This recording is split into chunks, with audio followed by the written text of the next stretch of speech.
Hi everyone, welcome back to the new video. आज यहां पर स्पेशल स्वागत है सबका, क्योंकि आज हम करने वाले हैं पावर सीरीज। अभी जो पावर सीरीज है काफी ज्यादा इंपॉर्टेंट टॉपिक है और ज्यादा जगह मिलता भी नहीं है हमें टॉपिक। अगर तुम यूट्यूब पे भी या कहीं पे सर्च करके देखोगे तो इतना ज्यादा रियल एनालिसिस का पावर सीरीज टॉपिक तुम्हें नहीं मिलने वाला है। तो उसी में ही आज हम करने वाले हैं और ट्राई करेंगे दी बेस्ट एक्सप्लेनेशन यहां से लेके जाए और सीख के जाए चीजें। और ढेर एग्जांपल करने वाले, मतलब ढेर का मतलब बहुत सारे एग्जांपल्स करने वाले, जितने मैं मैक्सिमम इस वीडियो में करा पाऊंगा। सो स्टार्ट करते हैं आज का topic. You know my name is Rajan Chopra. आज का टॉपिक पावर सीरीज। तो पावर सीरीज सबसे पहले कैसे होती है? कुछ ऐसी पावर सीरीज होती है, ठीक है। ये हमारे पास क्या होती है? Power series. This is called power series. अब यहां पे हमारे पास ये जो सीरीज है हमारे पास, ये कन्वर्ज करेगी if delta x is less than R. R क्या है भैया? ये आर है रेडियस ऑफ कर्वेचर, जिसके बारे में आज हमें बात करनी है। मेनली भैया इसमें क्वेश्चन किस पे बनते हैं? इसमें बनते हैं रेडियस ऑफ कर्वेचर पे। एक रेडियस ऑफ कर्वेचर और एक इंटरवल ऑफ कन्वर्जेंस। बस रेडियस पता लग गई तो इंटरवल भी पता लग जाएगा, ठीक है। अभी दिखाता हूं कैसे। तो अगर भैया ये जो x है, ये mod of x less than R हुआ तो ये कन्वर्ज करेगी एब्सोल्युटली। अगर ये mod of x greater than R हुआ तो ये डाइवर्ज करेगी एब्सोल्युटली। भैया ये कहां से आया? तो भैया इतनी सारी वीडियोस बनाई हैं, रेशो टेस्ट, रूट टेस्ट, वहां से आया ये। उसमें सिखाया था तुम्हें मैंने, ठीक है। सो अगर लेस देन आर हुआ, लेस देन आर का मतलब आर एक फिक्स्ड नंबर है, अगर उससे छोटी वैल्यू आई तो कन्वर्ज करेगा। कौन? किसकी छोटी आएगी? ये आएगी एक्स की वैल्यू। और भैया कन्वर्ज कैसे करेगा? एब्सोल्युटली। इसका ध्यान रखना, एब्सोल्युटली कन्वर्जन की बात कर रहे हैं, वो भी मैं बता चुका हूं ऑलरेडी अल्टरनेट सीरीज की टाइम पे, ठीक है। उसके बाद एक्स लेस देन आर पे बता सकते हैं, mod of x greater than R पे बता सकते हैं, लेकिन एग्जैक्ट आर पे नहीं बता सकते, क्योंकि मैंने तुम्हें जितने भी अभी तक टेस्ट कराए हैं वो 1 पे फेल हो जाते थे। वैसे यहां पे आर पे फेल हो जाएंगे। अब भैया ये आर क्या है? अभी जल्दी पता लगने वाला है तुम्हें, ठीक है। मतलब ये आर का फॉर्मूला क्या है? अभी तो मैंने तुम्हें बताया कि R is the radius of convergence. Radius of convergence मतलब इतनी रेंज तक। रेडियस का मतलब क्या होता है? रेडियस का मतलब है R is the radius of convergence of power series. मतलब ऐसे समझ लो कि ये हमारे पास सेंटर है, ये हमारे पास क्या है? सेंटर। सेंटर से लेके यहां पे लगाने वाला हूं मैं होलो सर्कल या फिर खाली गोले, और ये हमारे पास क्या है? आर। ये भी क्या है? आर। इसके बीच में हमेशा क्या करती है? कन्वर्ज। इसके साइड पे बियॉन्ड आर क्या करती है? Diverge according to this. अरे भैया इसका मतलब यही तो हुआ ना, माइनस आर से आर। ये mod of x less than R का मतलब क्या हुआ? कि x varies from minus R to R. लेकिन भैया आपने यहां पे लेस देन का लगाया, लेस देन इक्वल टू नहीं लगाया, तो ये ध्यान से देख लेना। तो ये जो मैंने होलो सर्कल लगाए हैं या फिर ये खाली गोले लगाए हैं, इसका मतलब क्या है? इसका मतलब है कि भैया इन जगह पे वो कन्वर्जेंट भी हो सकती है, डाइवर्जेंट भी हो सकती है। यहां पे भी कन्वर्जेंट भी, डाइवर्जेंट भी।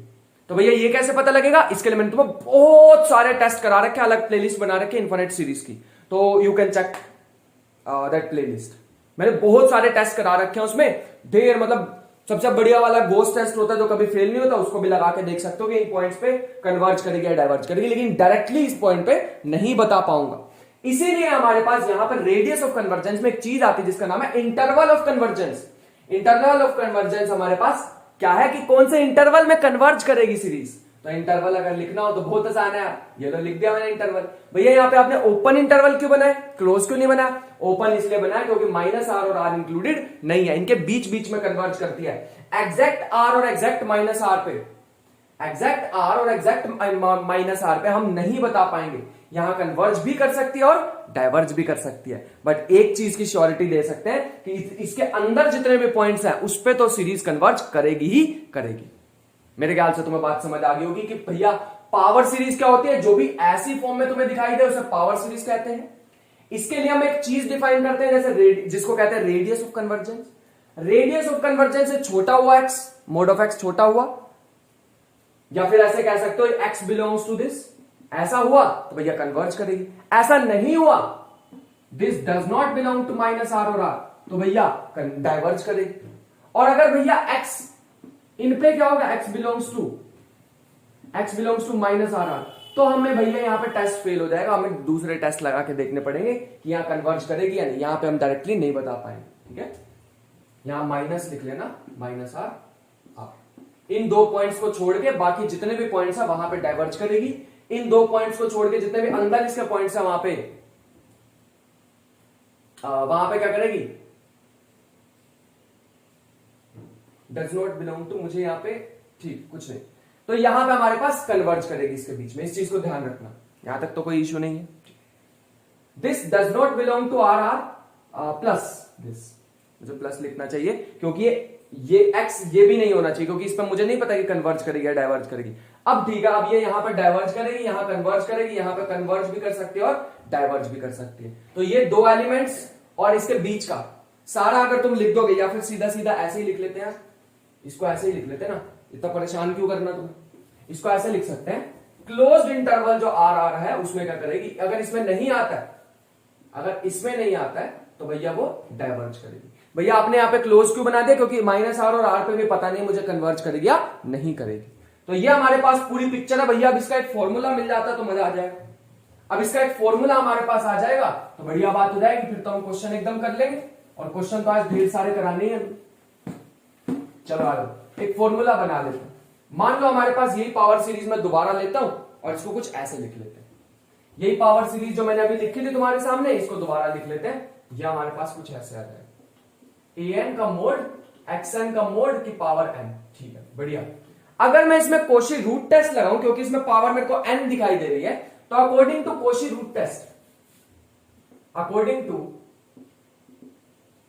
Koshi root test, Cauchy root test, तो कोशी रूट टेस्ट हमें कहता था कि भैया ये जो चीज है ना, an का मोड xn का मोड, अगर ये लेस देन 1 हुआ तो क्या होगा, सॉरी इसकी पावर 1/n, इसकी पावर 1/n, अगर इसकी पावर 1/n अगर लेस देन 1 हुई तो क्या होगा, as limit x approaches to infinity, x approaches to infinity, ये तो पता थी बात हमें, x अप्रोचेस टू x लिख रहा हूं यहां पे, n लिखना चाहिए मुझे, as limit n approaches to infinity, ये होनी चाहिए कंडीशन। या फिर तुम ये भी कह सकते हो according to Cauchy test, limit n approaches to infinity mod of an xn, mod of a की पावर 1/n बन जाएगा यहां पे, xn which is less than 1। अगर ऐसी कंडीशन फॉलो होती है तो भैया ये क्या करने वाला है, ये कन्वर्ज करने वाला है। बढ़िया, यहां पर मुझे x ये लिखना चाहिए, ठीक है। इसको तो मैं ऐसे भी लिख सकता हूं ना, mod of x is less than 1 upon limit n approaches to infinity. थोड़ा सा मैं सिंप्लीफाई करके यहां से बनाना चाह रहा हूं, तो ये हमारे पास कुछ ऐसा बन जाएगा, ऐसा। मतलब अगर इस चीज से छोटा हुआ मोड ऑफ एक्स तो ये क्या करती है, कन्वर्ज। तो इस बात पे क्या करने वाले हैं, कन्वर्ज करने वाले, कन्वर्ज करने वाले, ठीक है। अब यहीं पे हमारे पास सेकंड कंडीशन आ जाती है कि अगर n approaches to infinity, an x raise to power n whole raise to power 1/n, अगर ये बड़ा हुआ 1 से तो क्या होगा, डाइवर्ज करता है भैया। डाइवर्जेंस की कंडीशन निकालने तो एक n से n कैंसिल होगा, इसके ऊपर n आ जाएगा। This is greater than limit n approaches to infinity an raise to power 1/n। अगर एक मोड ऑफ एक्स इससे बड़ा हुआ तो क्या करेगा, डाइवर्ज, डाइवर्ज, ठीक है। तीसरी कंडीशन सुनो, अगर इक्वल टू 1 आ गया तो भैया इक्वल टू 1 पे तो टेस्ट फेल हो जाता था। टेस्ट फेल का मतलब भैया कन्वर्ज भी कर सकता है, डाइवर्ज भी कर सकता है। तो यहां पर लिख दो an की power 1/n x equal to 1, और यहां से कह सकते हैं mod of x equal to limit n approaches to infinity mod of an raise to power 1/n।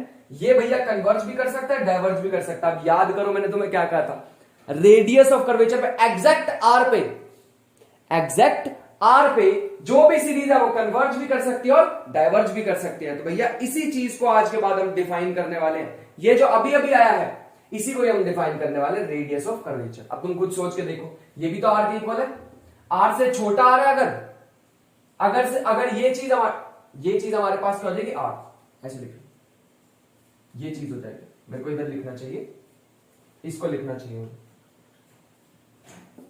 अभी, इसको लिखना चाहिए मुझे। आप देखो, अगर mod of x less than R है तो converge, mod of x greater than R है। आर क्या है भैया, इस चीज को हमने नाम दे दिया आर। अगर mod of x equal to R है तो कन्वर्ज भी कर सकते हैं, डाइवर्ज भी कर सकते हैं। तो ध्यान से केयरफुली हमने लिख लिए सारे रिजल्ट कि अगर mod of x less than R होगा तो भैया ये कन्वर्ज करने वाली है, ग्रेटर देन आर होगा तो ये डाइवर्ज करने वाली है, और एग्जैक्ट आर पे पता नहीं भैया कन्वर्ज करेगी या डाइवर्ज करेगी। तो मैं सारा रब करके एक फॉर्मूला लिख देता हूं तुम्हारे लिए। तो मैंने प्रूफ भी कराया, ऐसे नहीं लिखवा दिया तुम्हें रिजल्ट, प्रूफ भी कराया तुम्हें। तो मैं यहां पे तुम्हें लिख के दिखाना चाहूंगा कि भैया इसका फाइनल रिजल्ट हमारे पास क्या बना है। तो रेडियस ऑफ कन्वर्जेंस का फॉर्मूला हमारे पास यहां पर हमें दिखाई दे रहा होगा। रेडियस ऑफ, दो फॉर्मूला होता है, अभी एक और डिराइव करके दिखाऊंगा। रेडियस ऑफ कन्वर्जेंस यह हमारे पास आ जाएगा r is equal to 1 by limit n approaches to infinity mod of an raise to power 1 by. भैया ये वाला फॉर्मूला हम कब लगाएंगे? ये फॉर्मूला तभी लगाने की जरूरत है अगर कभी भी पावर सीरीज में x का कोफिशिएंट तुम्हें क्या दिखे, x की पावर क्या दिखे, n। और ये क्या होता है भैया? मोड ऑफ n, ये होता है x का कोफिशिएंट। हमेशा पॉजिटिव लेना, देखो मोड है, अगर वहां पर नेगेटिव 1 की पावर समथिंग होगी ना तो उसको इग्नोर कर देना, हमें तो सिर्फ एब्सोल्यूट कन्वर्जेंस चेक करनी है। और ये फॉर्मूला तभी लगाना, सिर्फ अभी क्वेश्चन भी कराऊंगा, सिर्फ फॉर्मूला तभी लगाना जब हमारे पास x की पावर तुम्हें n दिख रही हो, ताकि n से n कैंसिल हो भैया। वरना क्या करेंगे? वरना चलो दूसरे, हमें एक और भी तो पता था, डीएल नंबर रेशियो टेस्ट। तो रेशियो टेस्ट के अकॉर्डिंग क्या होता था? रेशियो टेस्ट हमें क्या कहता था? अगर मान लो हमारे पास एक सीरीज गिवन है an x raise to power n, ये हमारे पास एक सीरीज गिवन है, इसके लिए रेशियो टेस्ट क्या कहता था? रेशियो टेस्ट का कन्वर्जेंस क्या होती थी कि अगर तुम मान लो an प्लस 1 अपॉन an करोगे, अगर an प्लस 1 अपॉन an करोगे तुम, और अगर ये हमारे पास आ गया लेस देन 1, अगर इसको मोड भी ले लो इसका, अगर ये लेस देन 1 आ गया तो हमारे पास क्या होगा? कन्वर्जेंट होगा। साथ में x की पावर तो लिख लो, x की पावर अभी लिखता हूं। जो भी ये टर्म है हमारे पास अगर लेस देन 1 आ गई तो हमारे पास क्या करेगा? कन्वर्ज करेगा। तो एक काम करते हैं ना, लिख लेते हैं इसे अच्छे से। ऊपर आता है an plus 1 plus n plus 1th term, तो हमने लिख लिया n प्लस 1th टर्म, और डिनोमिनेटर में आता है nth टर्म, तो ये आ जाएगी nth टर्म। बढ़िया। अगर ये लेस देन 1 आया पूरी चीज तो हमारे पास क्या होगी? कन्वर्जेंट। देखो x की पावर n से x की पावर n तो कट जाएगी, एक x की power x raise to power 1 बचेगा। तो यहां पे हमें दिखाई दे रहा है कि मोड ऑफ x अगर लेस देन आया an अपॉन an प्लस 1 से, अगर mod of x less then आया an अपॉन an प्लस 1 से, या फिर इसको ऐसे भी लिख सकते हैं हम, इसको लिखने का तरीका एक और भी हो सकता है कि मुझे यहां पर लिमिट भी लगा देनी चाहिए, limit n approaches to infinity. यहां पर अगर मोड ऑफ x अगर छोटा आया 1 upon limit n approaches to infinity an plus 1 upon an, यहां मोड ले लेना हर चीज का, क्योंकि हम एब्सोल्यूट कन्वर्जेंस की बात कर रहे हैं। अगर इसे कहते हैं रेडियस ऑफ कन्वर्जेंस, अगर ये मोड ऑफ x इस पूरी चीज से छोटा आता है तो कन्वर्जेंट, यहां लिख देते हैं कन्वर्जेंट। ठीक है भैया, बढ़िया। दूसरा पार्ट करते हैं, डाइवर्जेंट के लिए क्या होगा? Limit n approaches to infinity an plus 1 mod x n plus 1 upon an x raise to power n। अगर ग्रेटर देन 1 आएगा, ग्रेटर देन 1 का मतलब है, देखो एक x की पावर n से x की पावर n कट हो जाएगी, एक x की पावर 1 बचेगी, तो यहां पे हम कह सकते हैं x की पावर 1, मोड ऑफ x की पावर 1 ग्रेटर देन अगर आ गया limit n approaches to infinity, n तो इनके साथ ही है तो लिमिट इसके साथ ही लगेगी, सिर्फ दोनों का अलग अलग मोड भी लगा सकते हो, एक साथ मोड भी लगा सकते हो, कोई फर्क नहीं पड़ेगा, इसे ही कहते हैं r। तो मोड ऑफ x अगर ग्रेटर देन r आया तो क्या हो रही है? Divergent, according to D'Alembert ratio test, divergent. और अगर तुम्हें पता ही है अगर इक्वल आ गया तो क्या होगा? तो मैं डायरेक्ट लिख रहा हूं कि अगर मोड ऑफ x इक्वल आ गया limit n approaches to infinity an plus 1 upon an के, अगर इक्वल आ जाता है तो हमारे पास कन्वर्ज भी कर सकते हैं, डाइवर्ज भी कर सकते हैं, और यही चीज क्या डिफाइन होती है? Radius of curvature. तो मैं तुम्हें दोनों प्रूफ करा चुका हूं एक साथ कि भैया यहां पे कब कन्वर्जेंट डाइवर्जेंट जब एक साथ हो रहा हो, ऐसा कुछ हो रहा हो जिसका मुझे पता नहीं लग रहा है, तो वहां पे इक्वल आ जाएंगे। तो रेडियस ऑफ कर्वेचर का मेरे को एक और फॉर्मूला मिल चुका है, इसको मैं रब कर देता हूं, आई होप कि सबने नोट कर लिया। एक और फॉर्मूला यहां पे लिख देता हूं मैं रेडियस ऑफ कर्वेचर का, जो कि हमें यहां से मिला अभी ये मिला है r is equal to 1 upon limit n approaches to infinity an plus 1 upon an उसका मोड। तो दूसरा फॉर्मूला हमारे पास आ चुका। अगर पावर में कभी n दिखाई दे तो पहले वाला लगाओ, पावर में n ना दिखाई दे तो भैया दूसरे वाला लगाओ। तो इजी है, बस करना क्या इसमें, सिंपल कैलकुलेशन है इसके बाद। तो अभी देखो कितने इजीली क्वेश्चन करेंगे हम, 10-12 क्वेश्चन करने वाले, छोटे छोटे से हैं बिल्कुल, एक एक लाइन के। सिंगल सिंगल लाइन में खत्म कर देंगे अगर बेसिक स्ट्रॉन्ग हो गया हमारा तो। पहला क्वेश्चन सबसे इजी वाला लेते हैं। मान लो मैं यहां पर लिखूं x raise to power n, simple, coefficient कुछ है ही नहीं। पहला क्वेश्चन यहां पे तुम्हारे सामने दिख रहा होगा, summation x raise to power n। इसमें क्या होगा, ये तो सिंपल सा, इसमें तो पहले वाला फॉर्मूला लगा लो क्योंकि x की पावर मुझे n दिखाई दे रही है। तो रेडियस का क्या फॉर्मूला होता है, इसका n से n तो कट जाएगा, तो रेडियस ऑफ कन्वर्जेंस का क्या फॉर्मूला हो जाएगा यहां से 1 upon limit n approaches to infinity, और इसका कोफिशिएंट लिखो। कोफिशिएंट हमारे पास दे रखा 1, अरे भैया nth टर्म मतलब इसका कोफिशिएंट ही तो होता था, ये कोफिशिएंट यहां पे 1 दे रखा है, 1 की power 1 by n according to this formula. 1 raise to power anything 1, तो भैया इसकी रेडियस ऑफ कन्वर्जेंस आ गई है 1 आ गई। चाहे तो तुम यहां पे इंफिनिटी डाल के भी देख लो, 1 बाय इंफिनिटी 0 और 1 रेज टू पावर 0 क्या होता है, 1 ही होता है। अब इसको इनडिटरमिनेट फॉर्म मत बना देना, ये एग्जैक्ट 1 है। लिमिट में ये भी सिखा रखे हैं चीजें तुम्हें, ठीक है। अगर नहीं भी अभी तक लिमिट की वीडियो देखी है तो देख लेना उसको। एक और क्वेश्चन करते हैं, छोटे छोटे से क्वेश्चन है देखो तुम्हारे सामने। मान लो एक क्वेश्चन तुम्हें दे रखा है x raise to power n upon n, बताओ पहले ऊपर वाला फॉर्मूला लगाओगे या नीचे वाला, n फ्रॉम 1 टू इंफिनिटी, बताओ कौन सा फॉर्मूला लगाओगे, पहले वाला दूसरे वाला। ऑब्वियस सी बात है भैया पहले वाला, ताकि इसका n से n कैंसिल हो जाए, बिल्कुल सही। अगर x की पावर में कुछ ना होता तो दूसरे वाले पे जाते, दूसरा भी मुश्किल नहीं है। तो हमारे पास क्या आ जाएगा, रेडियस ऑफ कर्वेचर निकालने का फॉर्मूला। अच्छा इसकी रेंज बता सकते हो, भैया रेंज भी बता सकते हैं, -1 से 1, क्योंकि एग्जैक्ट 1 पे हमें नहीं पता क्या होगा। Range of convergence, this is called range of convergence. तो कभी कभी ये भी पूछ लिया जाता क्या है, अरे भैया 1 मैक्सिमम कितना हो सकता है, 1 मिनिमम कितना हो सकता है, -1, और ओपन इंटरवल क्यों लगाए, क्योंकि -1 और 1 में मेरे को नहीं पता भैया क्या होगा, एग्जैक्ट -1 1 पे। हाँ इसके बीच में तो कन्वर्ज करेगी, ये मेरे को पक्का पता है। बढ़िया, आगे हमारे पास अगर हम देखें तो limit n approaches to infinity, n approaches to infinity. अब यहाँ पे nth टर्म हमें क्या दिख रही है ये बताओ भैया, यहाँ पे तो ऑब्वियस सी बात है nth टर्म हमें 1 बाय n दिखाई दे रही है, और उसकी power 1 by n, 1 by n की पावर 1 बाय n तुम्हें दिखाई दे रही होगी यहाँ पे। अब इसका क्या करें भैया, 1 by n raise to power, इसको ऐसे लिख सकते हैं, limit n approaches to infinity 1 by n raise to power 1 by n। और मैंने ये 50 बार तुम्हें सिखा रखा है कि कभी भी ऐसी लिमिट आ जाए, limit n approaches to infinity n raise to power 1 by n, तो किसके इक्वल होती है, 1 के इक्वल होती है। बहुत बार बता रखा, बहुत बार। चाहे तो इसका प्रूफ भी करके देख लो, इसको y के इक्वल लो और इसमें लॉग दोनों साइड लॉग ले लो और तुम्हारे पास आंसर आता दिखेगा। यहां पर लॉग लोगे ना तो log y is equal to log power आगे आ जाती है और यहां n आ जाएगा, ऐसा कुछ आ जाएगा। फिर इंफिनिटी बाय इंफिनिटी की फॉर्म आएगी, इंफिनिटी बाय इंफिनिटी की फॉर्म, अरे भैया n अप्रोचेस टू इंफिनिटी, ये भी इंफिनिटी ये भी इंफिनिटी। फिर एल हॉस्पिटल रूल लगाते हैं तो log n की डिफरेंशिएशन हो जाती है 1 बाय n, और नीचे वाले n की कितनी हो जाएगी 1। अब इंफिनिटी अप्रोच कराओ तो क्या होगा, 1 बाय इंफिनिटी 0। तो भैया एक साइड 0 आ रही है, एक side log y, log y is equal to 0, y is equal to e raise to power 0, क्योंकि log इधर आके e बन जाता है, विच इज 1।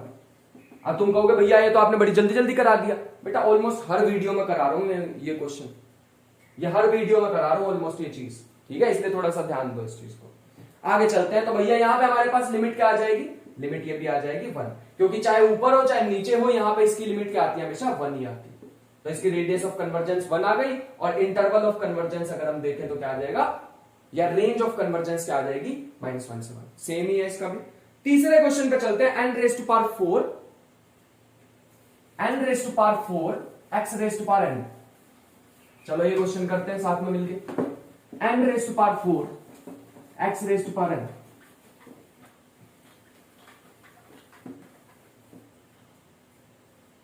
चल आ जाओ, n raise to power 4 x raise to power n, ये हमें क्वेश्चन दे रखा है, ठीक है। इसमें हमें क्या करना है, सेम पार्ट करना है, ठीक है, रेडियस ऑफ कन्वर्जेंस बतानी। तो रेडियस ऑफ कन्वर्जेंस बताना हमारे लिए बड़ी बात नहीं, ठीक है। चलो मैं बताता हूं, r का फॉर्मूला हमारे पास हो जाएगा लिमिट, पहले बताओ कौन सा फॉर्मूला लगाओगे, फर्स्ट के सेकंड, फर्स्ट वाला भैया, क्योंकि x की पावर n दिखाई दे रही है। n approaches to infinity n raise to power 4 और पूरे की पावर 1 बाय n, ठीक है भैया, बढ़िया। एक काम करो, इसको limit n approaches to infinity n की पावर 1/n और पूरे की पावर लिख दो 4। पूरे की पावर क्या लिख दो? 4 लिख दो। ये अंदर वाली चीज दोबारा क्या बन जाएगी? ये लिमिट को अंदर लेके जा सकते हैं, कोई फर्क नहीं पड़ेगा, अंदर वाली चीज बन जाएगी 1। तो यहां पे दोबारा क्या आ जाएगा? 1 की पावर 4 विच इज 1। दोबारा से 1 आ गया। भैया इनका तो सबका ही आंसर 1 है। 1 ही आ रहा, क्या 1 ही आता है क्या हमेशा? बिल्कुल भी नहीं, 1 नहीं आता हमेशा। यहां पे हमारे पास नेक्स्ट क्वेश्चन दिखाई दे रहा मुझे, summation n raise to power n x raise to power n। अब करके दिखाओ भैया, ये भी कर देंगे, बिल्कुल सेम है। अभी भी हमारे को x की पावर n दिखाई दे रही है। बहुत सारे क्वेश्चन हो गए अब x की पावर n के, दूसरे पे आने ही पड़ेगा लग रहा है। तो limit n approaches to infinity n raise to power n whole raise to power 1/n। ये तो n से n कट जाएगा, हमारे पास आ जाएगा limit n approaches to infinity, n से n कट गया, यहां पे आ गया n। n को इंफिनिटी अप्रोच कराओगे तो इंफिनिटी, और 1/इंफिनिटी क्या होता है? 0। तो इसकी रेडियस ऑफ कन्वर्जेंस क्या आ गई है? 0। बढ़िया, 0 आ गई है इसकी रेडियस ऑफ कन्वर्जेंस, मतलब कन्वर्ज करने ही नहीं वाला है। अरे भैया रेडियस ऑफ कन्वर्जेंस का मतलब यही तो होता है कितने पार्ट में कन्वर्ज करेगा। कन्वर्ज करेगा ही नहीं ये वाला, क्योंकि n की पावर यहां पे क्या आ गई है? n, जो इसको डाइवर्ज ही करेगी हमेशा। फिफ्थ लिखो x raise to power n upon n factorial. ये भी एक बढ़िया सा क्वेश्चन है, इसमें भी करते हैं limit r is equal to limit, एक लास्ट क्वेश्चन कर लो बस इस पे, फिर दूसरी फॉर्म पे चलते हैं। 1 बाय नहीं, n factorial raise to power n। अब तुम मुझे बताओ यहां पे ये वाला question, n factorial divided by n factorial raise to power. भैया ये क्वेश्चन तो बहुत मुश्किल हो रहा है। क्यों मुश्किल हो रहा है बताओ? ये क्वेश्चन इसलिए मुश्किल हो रहा है, x की पावर n तो है भैया, इसको कैसे सॉल्व करें? ये तो नहीं हमें आता भैया, नहीं आता। दूसरा मेथड लगाओ, दूसरा मेथड लगाओ। दूसरा मेथड क्या कहता था हमें भैया? दूसरा मेथड कहता था limit n approaches to infinity, ऊपर आता था n प्लस 1 का फैक्टोरियल। अरे भैया इसकी nth टर्म क्या है? 1/n फैक्टोरियल, तो n प्लस 1th टर्म यही बनेगी, नीचे आएगा 1/n फैक्टोरियल। बढ़िया, तो ये हमारे पास आ जाएगा r इज इक्वल टू, एक काम करते हैं ना, इस लिमिट को अलग से ही सॉल्व कर लेते हैं वरना कंफ्यूजन हो जाएगा। n approaches to infinity, reciprocal कर दोगे तो n फैक्टोरियल अपॉन में n प्लस 1 का फैक्टोरियल, जिसको ओपन करोगे तो ऐसा कुछ बन जाएगा n factorial n plus 1 into n का फैक्टोरियल। n फैक्टोरियल से n फैक्टोरियल गया, n को इंफिनिटी अप्रोच कराओगे तो आंसर क्या आ रहा है? 0। अरे आंसर कितना आ रहा है? 0। यहां पे इंफिनिटी रखोगे, something bye infinity 0। Radius of convergence कितनी आ जाएगी? 1/0 इंफिनिटी, मतलब not defined. Radius of convergence कितनी आ जाएगी? इंफिनिटी। बढ़िया, 6th क्वेश्चन पे चलते हैं। 6th क्वेश्चन हमारे पास है x raise to power n factorial. ये बढ़िया क्वेश्चन आ गया, ये हमारे पास अच्छा क्वेश्चन है, इसको ध्यान से करेंगे। रेडियस ऑफ कन्वर्जेंस हमारे पास क्या है? अच्छा एक और तुम्हें बात बतानी है कि कभी भी हमारे पास एक से ज्यादा लिमिट पॉइंट आ जाए, लिमिट पॉइंट क्या होता है भैया? एक से ज्यादा हमारे पास एक पॉइंट आ जाए एक से ज्यादा हमें पॉइंट मिल जाए जहां पे कोई सीरीज कन्वर्ज कर रही है, या दो हमारे पास रेडियस ऑफ कन्वर्जेंस आ जाए, तो हम बड़े वाली लेते हैं। r is equal to maximum of r1 r2। ये भी कहीं लिख लेना, अभी इस पे भी क्वेश्चन आने वाला है, क्योंकि शायद नेक्स्ट क्वेश्चन इसी पे ही है। Let me see, next question हमें दे रखा है x raise to power n factorial. x raise to power n factorial, ये कैसे करें? अब इस फंक्शन को ना मेरे को अलग से डिफाइन करना पड़ेगा। क्यों डिफाइन करना पड़ेगा? ये फंक्शन मेरे को अलग से इसलिए डिफाइन करना पड़ेगा क्योंकि भैया यहां पे हमेशा तो ये होने नहीं वाला। अब यहां पे देखोगे a raise to power n हमारे पास क्या आ जाएगा भैया? a raise to power n हमारे पास a raise to power n, या तो इसका कोफिशिएंट हमारे पास 1 बनेगा या 0 बनेगा। 1 कब बनेगा भैया? 1 तब बनेगा, इसको a raise to power n लेने की जगह हम ले सकते हैं इसको, ठीक है, यहां पे m कर लो, यहां पे m कर लो। अब ठीक, इसको m कर लो ताकि हमें कोई कंफ्यूजन ना हो। अब भैया ये हमारे पास कब इसका कोफिशिएंट 1 आएगा और कब इसका कोफिशिएंट 0 आएगा? 1 तब आएगा जब n is equal to m factorial होगा और n not equal to m factorial होगा। मतलब क्या कहना चाह रहे हो भैया? मैं बताता हूं। x की पावर m फैक्टोरियल का मतलब है पहला आएगा, पहली टर्म आएगी, दूसरी टर्म नहीं आने वाली है, दूसरी टर्म आएगी सॉरी, एक्स स्क्वायर वाली टर्म आई, तीसरी टर्म नहीं आने वाली है, चौथी टर्म नहीं आने वाली है, पांचवी टर्म नहीं आने वाली है, सीधा आएगी सिक्स्थ टर्म। क्यों भैया सिक्स्थ टर्म क्यों आई हमारे पास? क्योंकि 3 फैक्टोरियल कितना होता है? X raise to power 6। तो 1 फैक्टोरियल 1, 2 फैक्टोरियल 2, बाकी टर्म आएंगे नहीं, 3 फैक्टोरियल 6, फिर उसके बाद 4 का फैक्टोरियल आएगा, फिर उसके बाद 5 का फैक्टोरियल, 6 का फैक्टोरियल, तो बाकी सारी टर्म्स बीच में से गायब रहेंगी। तो इसका मतलब हमें तो कोफिशिएंट से मतलब है, तो कोफिशिएंट तो भैया यहाँ पे 1 ही बन रहे हैं ना, या तो 0 बन रहे हैं या 1 बन रहे हैं। 0 कब बन रहे हैं भैया? 0 तब बन रहे हैं जब n is not equal to m factorial. m factorial के इक्वल नहीं है तो सारे कोफिशिएंट क्या है? 0। n फैक्टोरियल के इक्वल m फैक्टोरियल के इक्वल है तो कोफिशिएंट क्या बन रहे हैं? 1। पीरियड। बढ़िया बढ़िया। एक काम करते हैं, power 1 raise to power m भी ले लेते हैं। 1 रेज टू पावर n लेंगे तो क्या होगा भैया? कुछ फर्क नहीं पड़ेगा, कुछ भी फर्क नहीं पड़ेगा, क्योंकि n की 1 की पावर 1 बाय n भी 1 ही होता है और 0 की पावर 1 बाय n भी 1 ही होता है। बताओ रेडियस ऑफ कन्वर्जेंस क्या आ जाएगी इसकी? अब भैया हमारे पास तो 2 आ गए, अब दोनों साइड लिमिट भी ले लो, limit n approaches to infinity an raise to power 1 by n, तो 2 पॉइंट आ गए, 1 1 0। बताओ कौन सा आंसर होना चाहिए तुम्हारे अकॉर्डिंग? भैया अभी आपने बताया था कि अगर 2 होते हैं तो हम बड़े वाला लेते हैं, तो बड़े वाला 1 दिखाई दे रहा है, इसलिए इसकी convergence of radius of convergence क्या आ जाएगी? 1 आ जाने वाली। इस चीज का हमें ध्यान रखना पड़ेगा, इसकी रेडियस ऑफ कन्वर्जेंस क्या आ जाएगी? 1 आ जाएगी। आगे चलते हैं भैया एक और क्वेश्चन में, x raise to power n square. ये पक्का समझ में आया? जब भी 2 हमारे पास आ रहे हो तो उसमें से बड़े वाला, 2 हमारे पास रेडियस आ रहे हो तो उसमें से बड़े वाली रेडियस लेनी है। एक और क्वेश्चन सेम करते हैं ताकि और क्लियरिटी हमें आ जाए। x raise to power n square summation x raise to power n square, यह हमारे पास क्या आ जाएगा?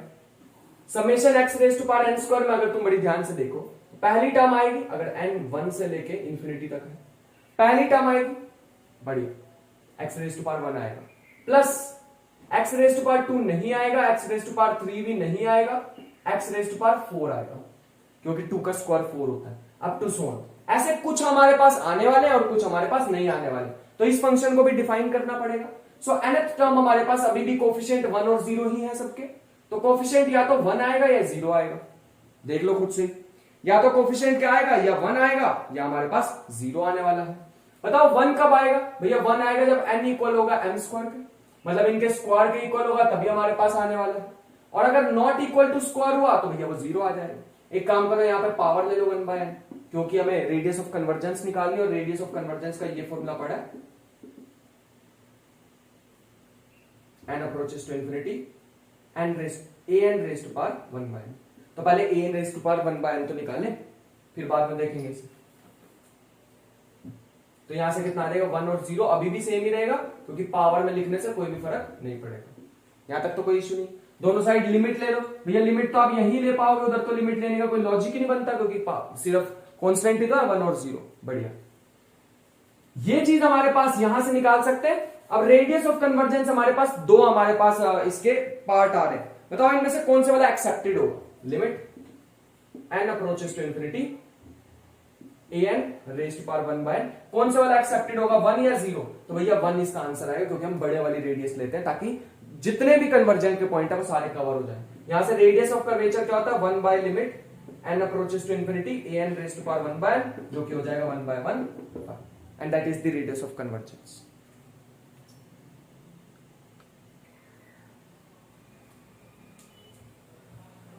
सो नेक्स्ट पे चलते हैं। नेक्स्ट अब हमारे पास क्या आने वाला है? Let's see. नेक्स्ट हमारे पास क्वेश्चन आने वाला है, जो कि हमारे पास सामने स्क्रीन पर दिखाई देने ही वाला है, बस 2 raise to power n x raise to power n। ये वाला एक बार तुम वीडियो पॉज करके करना, 2 raise to power n x raise to power n, इसको करके दिखाओ, ये वाला क्वेश्चन करके दिखाओ, 2 raise to power n x raise to power n। भैया ये तो सिंपल हो जाएगा हमारे से, बताओ सिंपल कैसे होगा? भैया इसमें तो हम वो लगा देंगे ना, कोशी रूट टेस्ट वाला, जो अभी आपने कोशी रूट टेस्ट से बताया था। तो रेडियस ऑफ कन्वर्जेंस का क्या फॉर्मूला आ जाएगा? 1 by limit n approaches to infinity an raise to power 1 by an, इसमें 2 की पावर n है, n से n गया तो बचेगा भैया 1 बाय 2, लिमिट लगाने की जरूरत नहीं है, 1 बाय 2 तो हमारे पास आ चुका। That is the answer, radius of curvature. अब ये इतने इजी क्वेश्चन आने वाले हैं क्या? हाँ, क्यों नहीं आएंगे यार, विश्वास नहीं है तुमसे हो रहे हैं तो मतलब क्वेश्चन आएंगे नहीं? ये वाले आएंगे। नेक्स्ट क्वेश्चन लिखो, n raise to power n upon n factorial x raise to power n।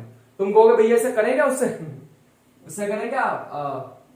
Koshi root test से बेटा कर लो होता हो तो, लेकिन मेरा बेस्ट सजेशन तो यही रहेगा कि कोशी रूट टेस्ट को थोड़ी देर के लिए साइड रख के तुम आ जाओ दूसरे वाले से ज्यादा इजी का होगा ही, उससे होने ही उसी से ही वाला है।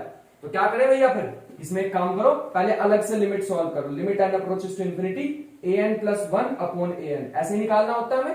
हाँ, तो limit n approaches to infinity, यहां से क्या आ जाएगा, यहां से n प्लस 1 टर्म लिखेंगे भैया तो ये आ जाएगी कुछ ऐसी, अपॉन में n प्लस 1 का फैक्टोरियल, और नीचे लिखनी है nth टर्म तो उसका रेसिप्रोकल कर दो। रेसिप्रोकल करोगे तो n फैक्टोरियल अपॉन में n की पावर n। बढ़िया, ये हमारे पास मुझे दिखाई दे रही है, आ जाएगी limit n approaches to infinity. इसको अलग अलग कर दोगे तो हो जाएगा n प्लस 1 की power n, n plus 1 n factorial, और अपॉन में हो जाएगा n plus 1 into n factorial into n की पावर n। मैंने अलग अलग कर लिया फैक्टोरियल को, इससे ये कट गई टर्म, इससे ये कट गई, और इसको इसके अंदर शिफ्ट कर दो तो हमारे पास बन रहा है limit n approaches to infinity 1 plus 1 by n whole raise to power n। भैया मैंने ये वाले n की पावर n को इसके अंदर शिफ्ट कर दिया, पावर सेम है। तुम कहोगे भैया ये तो डेफिनेशन होती है e की। बढ़िया, ये किसकी डेफिनेशन होती है, e की डेफिनेशन होती है। तो रेडियस ऑफ कन्वर्जेंस हमारे पास क्या आ जाएगा, रेडियस ऑफ कन्वर्जेंस भैया इसका रेसिप्रोकल कर दो तो रेडियस ऑफ कन्वर्जेंस आ जाएगा, जो कि हो जाएगा 1 बाय e।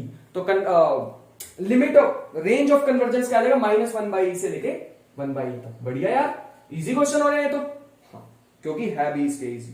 तो ये नेक्स्ट लिख लो, हमारे पास आ रहा है समेशन के एन फैक्टोरियल अपॉन में, ये बढ़िया क्वेश्चन, एन फैक्टोरियल की पावर के whole x raise to power. ये करके दिखाओ तुम माने, मैं जब तक ये रब कर रहा हूं बाकी का तुम इसको करके दिखाओ। और ये उससे करने की हिम्मत भी मत कर लेना, जो कोशी रूट टेस्ट है उससे बहुत मुश्किल हो जाएगा, ये बहुत ज्यादा टफ हो जाएगा, ये बहुत ज्यादा टफ हो जाएगा ये कोशी रूट टेस्ट से। तो क्या करें भैया, फिर एक काम करो, इसको दूसरे वाले से करो, limit n approaches to infinity n plus 1th term upon nth term. तो इसको लिख लो k, n की जगह n प्लस 1 डालोगे तो k आ जाएगा फैक्टोरियल अपॉन में n प्लस 1 का factorial whole raise to power k। बढ़िया भैया, बढ़िया, ऐसा कुछ बनना चाहिए। और यहां पे अगर तुम देखोगे मल्टीप्लाई में रेसिप्रोकल कर दो तो n फैक्टोरियल की power k upon k n factorial, ये तो बनेगा। अरे यही तो बनना चाहिए यार, यही बनेगा। अब इसको थोड़ा सा सॉल्व करना पड़ेगा बस हमें, और सॉल्व करने लायक है तो लग नहीं रहा है, बट करना तो पड़ेगा ही। Limit n approaches to infinity, यह आ जाएगा के एन प्लस के माइनस 1 अब टू सोन करते करते के एन प्लस 1, ऐसे चलते चलते पहुंच जाएंगे ना यहां तक। और लास्ट टर्म हमारे पास क्या आएगी, लास्ट टर्म के एन फैक्टोरियल बचेगी, एक नीचे भी के एन फैक्टोरियल है, पूरा ओपन करना पड़ा मेरे को। तो ये कितनी टर्म्स लिखी है मैंने, के टर्म्स लिखी है, साथ में आएगा एन फैक्टोरियल की पावर के। और यहां से मुझे जो दिखाई दे रहा है वो दिखाई दे रहा है n प्लस 1, और अंदर ही लिख दूंगा n factorial whole raise to power के, और नीचे पड़ा के एन का फैक्टोरियल। तो भैया ये सारा तामझाम मेरे को ओपन करना पड़ा है, क्योंकि अब मैं इसकी पावर अलग अलग के लिख लेता हूं तो कोई फर्क नहीं पड़ेगा। इस n की पावर n फैक्टोरियल की पावर k, n फैक्टोरियल की power k raise to power this cancel, बचेगा जो लिख देते हैं। ये हमारे पास बच रहा है kn plus k minus 1 up to so on kn plus 1, और पूरे के अपॉन में कितना बचा है n प्लस 1 की पावर k। ऊपर कितनी टर्म्स है भैया, ऊपर k टर्म्स है, देखो k से स्टार्ट होकर 1 तक जा रही है तो k टर्म्स है। n सब में से कॉमन ले लो, सब में से n कॉमन ले लो, क्यों भैया, क्योंकि नीचे से भी n कॉमन लेंगे। ऊपर से कितने n कॉमन आएंगे भैया, n की पावर k कॉमन आएगी, तो बचेगा क्या, k plus k by n, k plus k minus 1 by n up to so on k plus 1 by n। बढ़िया, नीचे से भी n की पावर k कॉमन ले लो तो 1 प्लस n बाय, अरे भैया n कॉमन लोगे n की पावर k तो कॉमन आएगी, ये दोनों कैंसिल, n को अप्रोच कराओ इन्फिनिटी तो ये गया, ये भी गया, ये भी गया, ये भी गया। तो कितना बच रहा है हमारे पास भैया, ये तो बचेंगे के कितनी बार k आएगा, k टाइम्स, तो k आ रहा k टाइम्स, तो इसका मतलब ये बन गया रेडियस ऑफ कर्वेचर हमारे पास क्या आ जाएगा, 1 upon limit n approaches to infinity an by an plus 1 by n, which is 1 by k raised to power k, which is k raised to power minus k, and that is the final answer. ये तो भैया easy easy से question है, बिल्कुल easy है यार, मुश्किल तो कहा ही नहीं था मैंने स्टार्टिंग में, तुम्हें कहा ही था कि इतने इजी क्वेश्चन होते हैं, तुम ही घबरा रहे थे। एक क्वेश्चन करते हैं थोड़ा और बढ़िया सा दिख रहा मुझे, an x raised to power, उसकी दो वैल्यूज दे रखी है, 1 by 4 की पावर n और 4 की पावर n, ये दे रखा when n is odd, ये दे रखा when n is even। भैया ऐसे फंक्शन रियल लाइफ में मिलते हैं क्या कहीं पर? इसका आंसर भी मैं तुम्हें जल्दी दूंगा। एक्चुअल में मेरे को एप्लीकेशन पार्ट पे भी आना है कि एक्चुअल मैथमेटिक्स के ये वाले फंक्शंस की एप्लीकेशन कहां पे होती है, ठीक है, जल्दी बताएंगे। तो ऐसे ही मैं हाफ में नहीं छोड़ के जाऊंगा, बताऊंगा तुम्हें, देखो गोल मेरा वही है, मैं बताना तुम्हें। यहां तक पहुंच गए तो इसके nth टर्म हमें क्या दिखाई दे रही है भैया? nth टर्म या तो इसकी भैया आएगी 1 by 4 raised to power n, और या भैया हमारे पास आएगी 4 की पावर n। ये ओड के लिए है, ये इवन के लिए। कौन ओड इवन होना चाहिए? n। बढ़िया, एक काम करो, पूरे की पावर 1 by n ले लो, क्योंकि कोशी रूट टेस्ट दोबारा बनाना चाह रहा हूं। ये बन जाएगा 1 by 4 की power n whole raised to power 1 by n, 4 की power n whole raised to power 1 by n। ये ओड के लिए, ये इवन के लिए। भैया बढ़िया, यहां ले लो limit n approaches to infinity. क्या फायदा होगा उससे? भैया फायदा ये होगा, ये n से n गया, यहां तो लिमिट लगेगी नहीं, तो ये बन जाएगा limit n approaches to infinity an whole raised to power 1 by n, ये बन जाएगा 1 by 4 और 4। ये ओड के लिए, ये इवन के लिए। कौन ओड इवन है? n। दो वैल्यूज आ गई, मैंने बताया था कौन सी वैल्यू लेते हैं भैया? बड़े वाली वैल्यू लेते हैं हमेशा। बड़े वाली वैल्यू कौन सी है इनमें से? 1 by 4 और 4 में से। भैया ऑब्वियस सी बात है, 4 बड़ा है, तो यहां पर radius of curvature, radius of convergence क्या आ जाएगी? 1 by 4। तो आ गई 1 by 4, and that is the final answer. यही तो हमें निकालना था। कितने आ गई? 1 by 4। बढ़िया। अगला एक और बढ़िया सा तुम्हें क्वेश्चन कराने की ट्राई करते हैं, कराते हैं। क्वेश्चन दे रखा है summation 3n 2n 3n x raise to power n। इस क्वेश्चन को करो, ट्राई करो एक बार। ये वो दे रखा है कॉम्बिनेशन वाला 3n cn। ये हमारे पास क्वेश्चन है, ठीक है, इसको ट्राई कर लिया होगा अभी तक तुमने वीडियो पॉज करके। पहले n+1 अपॉन nth फैक्टोरियल निकाल लो भैया, तब करना, वरना इसमें दिक्कत हो सकती है। अगर तुम इसको दूसरे वाले मेथड से करना चाहते हो तो तुम इसमें फंस सकते हो, इसलिए इस वाले मेथड से कर लेना, ठीक है। तो मैं थोड़ा सा यहाँ पे करके दिखा देता हूं। अगर तुम nth टर्म यहां लिखना चाहते हो, n+1th टर्म प्लस में nth टर्म, भैया आपको मोड तो लगाने दे। अबे मोड तो तब लगाऊंगा ना जब यहाँ पर नेगेटिव चीज दिखेगी। सारा बेचारा पॉजिटिव ही दिख रहा है, तो मैं इस पर जबरदस्ती क्यों मोड लगा दूं? नेगेटिव दिखे तो मोड लगा दो, क्योंकि रेडियस इज ऑलवेज पॉजिटिव। लेकिन भैया आप इंटरवल में तो नेगेटिव भी लगा देते हो। हाँ, वो इंटरवल बनाना ना, वो तो डायरेक्शन में दिखा रहा हूं तुम्हें। तो यहां पर बनेगा, यहां लिख देते हैं ये भैया 3n ही है, जिसको हम लिख सकते हैं 3n फैक्टोरियल अपॉन में n factorial, 3n minus n 2n factorial, ठीक है। तो अब यहां से मैं अगर लिखना चाहूं limit n approaches to infinity an+1 upon an, ये बन जाएगा an मतलब 3n+3 का फैक्टोरियल अपॉन n+1 का फैक्टोरियल 2n+2 का फैक्टोरियल। भैया तुम कहोगे यहां पे 1 क्यों नहीं लिखा आपने? भैया n की जगह n+1 लिखना है, तो 3 मल्टीप्लाई भी तो होगा, ठीक है भैया। मल्टीप्लाई दूसरे वाले का रेसिप्रोकल कर दो, दूसरे वाले का रेसिप्रोकल कर दो, ये हो जाएगा nth टर्म तो यहां लिखी हुई है n factorial 2n factorial upon में 3n फैक्टोरियल। तो भैया मैं डायरेक्ट ही करने वाला हूं एक स्टेप, तो तुम देख लेना। इसको जब तुम ओपन करोगे, कब तक ओपन करोगे भैया? 3 टर्म लिखेंगे, 3n+3 3n+2 3n+1, और 3n फैक्टोरियल जो आएगा वो इसके साथ कैंसिल हो जाएगा, ठीक है। तो मैं डायरेक्ट लिख रहा हूं 3n+3 3n+2 3n+1, और जो 3n फैक्टोरियल होगा वो इसके साथ कैंसिल हो जाएगा। नीचे का बनेगा n+1, फिर n फैक्टोरियल इसके साथ कैंसिल होगा, तो बचेगा n+1। 2n+2 के लिए क्या लिखेंगे? पहले आएगा भैया 2n+2, फिर आएगा 2n+1, और फिर आएगा 2n फैक्टोरियल, वो इसके साथ कैंसिल हो जाएगा। ऊपर नीचे से एक काम करो, n की पावर कॉमन, n कॉमन ले लो, तो ऊपर आएगा n की पावर 3, बचेगा 3+3/n, अभी तक तो काफी तुमने सीरीज की वीडियो देख ली होंगी, तो अभी पता होगी ये चीज तुम्हें। इधर भी n की पावर 3 कॉमन आ जाएगी तो बचेगा